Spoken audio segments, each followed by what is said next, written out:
Alright GMK, I bought a new 2001 Godzilla to show you how to be an actual Godzilla. Because Godzillas don't cry all the time, it's just not what they do. But I just want to be the Godzilla I was meant to be. Why do you always want to change that? It's not that I want to change it, it's just you're supposed to be scary. Like, look at him, he's got freaking snarling face, man. And I just want you know what, 2001, just show him what's up.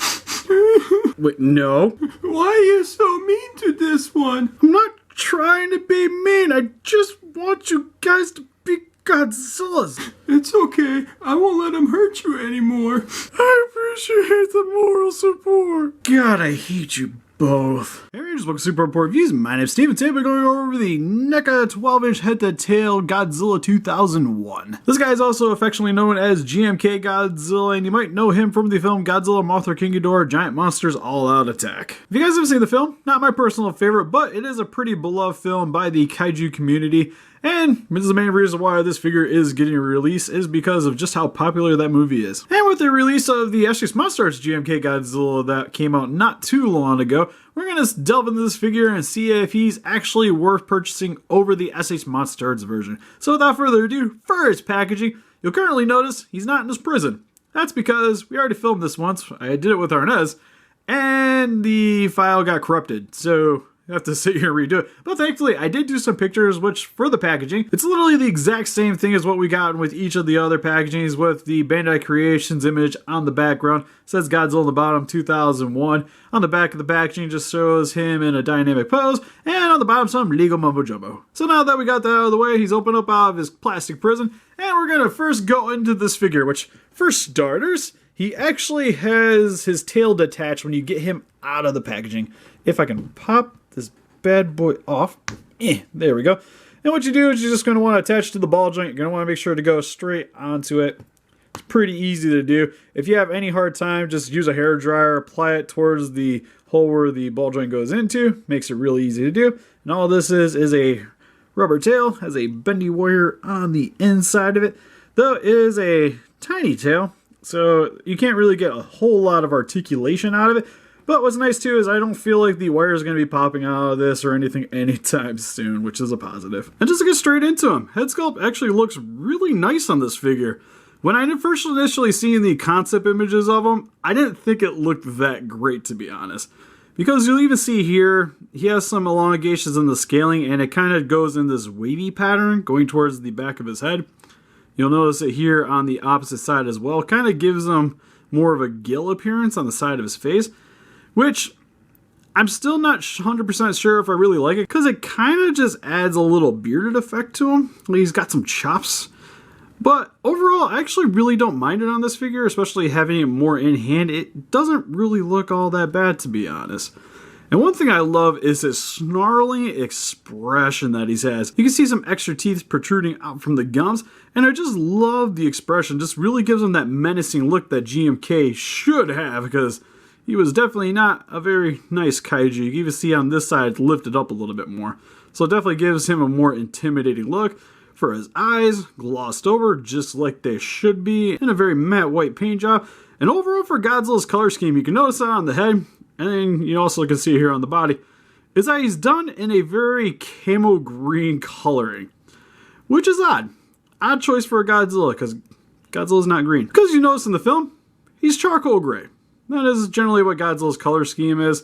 And this figure takes a little bit of liberties, because for the most part for American audiences, especially growing up, usually when you thought of Godzilla, you always thought Godzilla was green. So him being in a slightly green color scheme doesn't really personally bother me, because for me it actually harkens back a little bit to the old Trendmaster line, where almost all those Godzillas were green. So I like what they did with it. It's just an odd choice, and I can see it being off-putting for some collectors. But since I already have the Monsters version, it is kind of nice to have a different colored Godzilla in my collection. And then opening his mouth, you notice that his tongue details look pretty good in a very glossy pink color scheme. And his teeth are done in a bone color. Now, one thing, I'm not as big of a fan of this figure, and that's usually for each of these Godzillas, is how the mouth's set up. Because for starters, when he's closed, it actually looks really good. I'm generally going to probably have them displayed on my shelf with this closed mouth expression. And then maybe even have it like opened a little bit. But for the most part, I'm never ever gonna keep it fully exposed because that still looks really odd to me. I don't know, it's just because they've decided to keep the hinge on the outside of the jaw.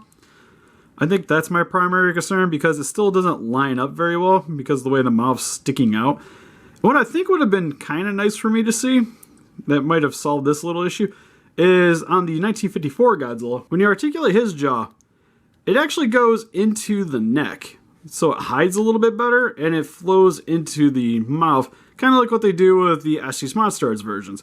Problem with this, guys, is his jaw stuck out a little too far.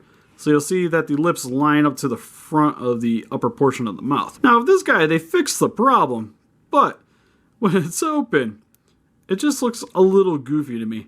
Nothing horrible, nothing to really detract me from purchasing the figure, but it's just not quite as clean as I would really like it to be. And then you start moving down the neck here where he has a very curved posture because GMK is very hunched over for this figure. You can't really get him any farther back than this, so this will be the stance he's going to be taking on your shelf, which overall isn't too bad. GMK was always kind of lurched over anyway, so it works pretty well.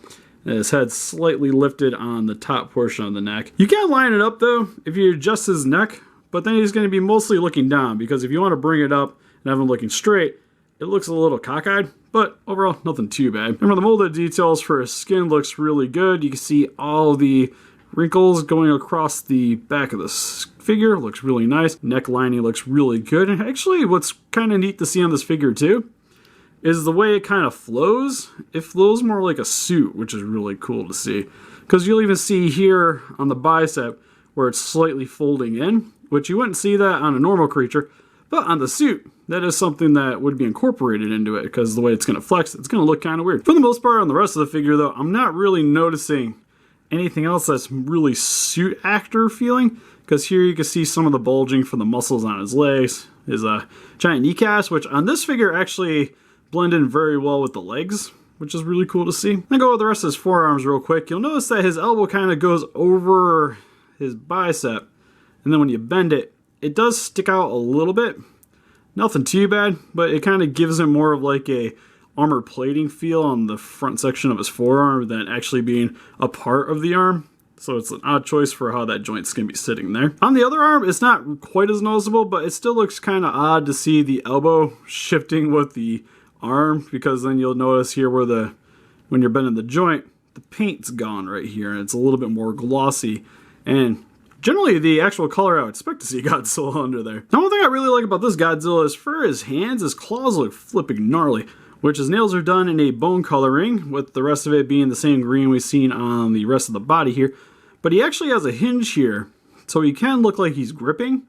Same if you want to have him like doing like the Rock, like just bring it. Or maybe like a giant telephone pole or something to help pick parts of King Ghidorah's scaling out of his teeth or something, you know? Overall, I really love that little inclusion on these figures here. It gives it a little bit more character, a little bit more posability. And then coming back to his legs, freaking huge. Same with his feet. Like, oh my god, look how gigantic his freaking pads are on the bottom of his feet. Which, they're pretty big on the GMK to begin with. It's always funny to see on this guy. With his 3 front primary toes and his little, I don't know, I want to call it the larger toe, but it's the one just sitting in the back here. And nothing too crazy either. Like, one thing I love about this Godzilla is the proportions. Because for the most part, he really gives off that feel. Like, even coming back here for the tail, it's actually elongated on this figure, unlike most of some of the other NECA Godzillas that we got, in which my primary complaint is the tails are short. And they just don't look that great. Because mainly you have your Godzilla like looking at you from the shelf, so its tail size isn't quite as predominant. But when you want to compare it to, say, SH Monster Arts, or maybe use this guy to replace it at SH Monster Arts, you want to have it kind of coinciding with some of those other figures, so it having a slightly elongated tail really works for me. Because grabbing 1954, you'll notice, not even close. It's about an inch off if I have the figures actually standing next to each other. But the details for the tail still look really good. And the paint, you'll notice, starts fading towards the base of the tail, and the dorsal spines here are just the same gray as you see for the rest of the body. But for his back dorsal spines, gotta say, probably my favorite I've seen out of the line so far, because for the proportions for his body, dorsal spines work for me. Like for the 1954, they seemed a little bit small. Right shape, but kind of tiny for the figure. Same with the 1984. The last time we had ones that I didn't really have much to complain about was the 94. And even those aren't as good as I would have liked them to be, but they work fine. Well, and this guy, look amazing. I even like how they have the frosted white over top with the darker gray going towards the base of the spines. Look really good. In the right bending that you expect to see for GMK. All very straight, very nice. Which are also done in this rubber material, so it does have a little bit of play to it, so you don't have to worry about kids hurting themselves on it, it randomly breaking when it falls off the shelf. And they just look really nice for this figure. And him just standing on the shelf, in terms of like his overall size and proportions, nothing really to complain about. The only thing I really see a major turnoff for on this guy is the green paint job and possibly the way the mouth is, but actually in terms of lining up with his face, it's better than pretty much every other one we've gotten though. I just kind of wish they would have done the same hinge that they did with the 1954 on this guy. And one thing that's kind of minor, but I'll bring it up to you guys, is mine's missing a couple of paint splotches. Like it's nothing major for these spots, but he's missing a little bit of green here on the bicep. That's really about it, except when you're looking at towards the base of the bodies where he's going to be articulating a lot. You don't see a lot of green paint in those sections. But if you look back here, he has black joints here for the back of his leg. I wish they would have used a different color joint here to help match the skin better, because the black is a little bit detracting. You're not going to really see it too much because for the most part, your Godzilla's legs are going to be bending anyways, and you're going to be looking at him from the front. So this isn't really major. It's just sort of a minor nitpick for me, especially when I'm doing photos, say from the back section. These can show up on that, so that's one little concern of mine. And on the bottom of his feet, pads look nice, and also has some peg holes here if you want to attach him to a stand. Then for his articulation, mouth can open up and down. His head can look about that far up, that far down. His neck, if you work the joint, can look about that far down, that far up. Can rotate all the way around. Same with the top portion of the head. His head also has a little bit of a wiggle to it. And for the neck, it actually has a really gnarly side to side on him. So it does look like he broke his neck, but pretty crazy articulation if I do say so myself for that region. His shoulders can go up about that far, down about that far, rotate all the way around. Has a little bit of a wiggle to it up there. For his elbow, can straighten up about that far, bend in about that far, has a rotation all the way around. Hand can also rotate all the way around. Can wiggle forward and back, side to side. Has a hinge joint on the palm, so his nails can bend in and backwards about that far. For his waist, can rotate side to side. Doesn't really have much of a wiggle to it, nor really a forward and back that I'm really noticing. It's mostly just a rotation here. His legs can move outwards about that far, inwards about that far. Has a really nice forward kick because it could mostly go all the way around. Also has a rotation here at the upper portion of the thigh. Rotation at the knee. Also a really nice bend here at the knee as well. His feet can rotate all the way around. Have a little bit of a pivot to it. Can move a little bit forward and back as well. And then for his tail, each of these sections are on their own ball joints. So they can rotate all the way around for each section. And his tail can almost straighten up pretty nicely if you want to get him into a swimming motion. Can bend upwards about that far. A little bit side to side. And then the tip is on a bendy wire, so again, you can pretty much bend that a little bit forward and back and side to side. So for a quick comparison, here we have the Neca Godzilla 2001 compared next to the Neca Godzilla 1954 and 1994. Which, one thing I want to point out too is, because I brought it up earlier that his tail is a little bit shorter, it's actually pretty much as long as what we got with the 1994 release. The only thing is, it's definitely thicker and more proportions to the body than what we got with the 94. And here's compared next to some NECA Pacific Rim figures with Romeo Blue and Cherno Alpha. And here's next to some Bandai vinyls from GMK with King Ghidorah 2001 and Godzilla 2001. And here is compared next to some SH Monster Arts figures with Godzilla 2001 and Godzilla 1954. Which, getting a 54 out of the way here for a sec. Which one of these guys do I personally prefer over the other? Well, You guys probably already know that answer, and no, I'm not biased. I still prefer the Estes Monsters figure over the Neca. Because, of course, more expensive figure, it's just the better toy. He just looks more accurate to the film, better articulation, better detail. The only thing I kind of wish is if you would have had the coloring that the Neca had on the dorsal spines and the claws. Oh man, slam dunk Estes Monsters. But this guy, though, still looking next to him, actually holds up very well, though. Because again, I like the dorsal spines. The proportion of the dorsal spines looks very good for the Estes Monsters. The body stance, pretty much the same between the two. Feet, mostly look the same.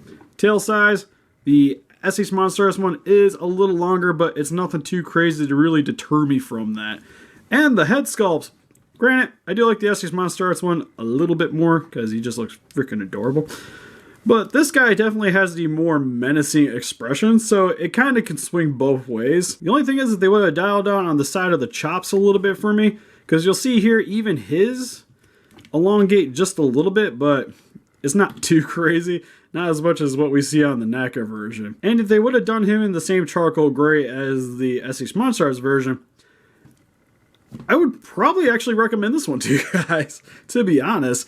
There's only slight differences in the detail that really sway me more towards the Estes Monsters version, which tells me they did an outstanding job on this figure, because for $20, it's not that far off. Like, arguably, even though he has more articulation, it's mostly the same between the two. There's just subtle design choices that just kind of sway me a little bit more towards the Estes Monsters version. So, for just a measly $20, I think Neca did fantastic on this guy. So, transitioning from that, overall, I really love this figure. I think the articulation is done very well. His details are really solid. There's just a couple of design choices with the green paint job and the way they did the mouth articulation that are really my only gripes on this guy. Which is really saying something, because from the humble beginnings of the 94 Godzilla being just a good figure, not as good as Monster Arts, not even close, but a good figure. And slowly they've been starting to move their designs, their articulations on these figures, to make them a lot more comparable to the Monsters. And I gotta say, I think the GMK Godzilla is easily the best 12-inch figure that they put out in the line. And I thought the 1954 was really good, but I just love the overall proportion on this figure, and with it being so close to the Estes Monster Arts in terms of overall design, that really actually helps to sway my opinion in this matter. So personally, I still really like the Estes Monster Arts version, but for $20, this is probably the best value for a GMK Godzilla you're gonna get. And because it has better detail than the Bandai Vinyl version, and is cheaper than the Estes Monster Arts, you can't really find a better deal out there than the Neca GMK Godzilla 2001. But what do you guys think? Have you guys picked up the Neca GMK Godzilla? What's your favorite GMK action figure, or is Millennium just more your thing? Please let us know in the comments. Look closer picture of this guy on our website if you want to click the link in the description below. And we also have a Patreon account if you guys want to help support the channel, also down below. And help us defeat those kaijus by hitting that like button, subscribe, become a ranger today. See you guys in the next video. Bye bye.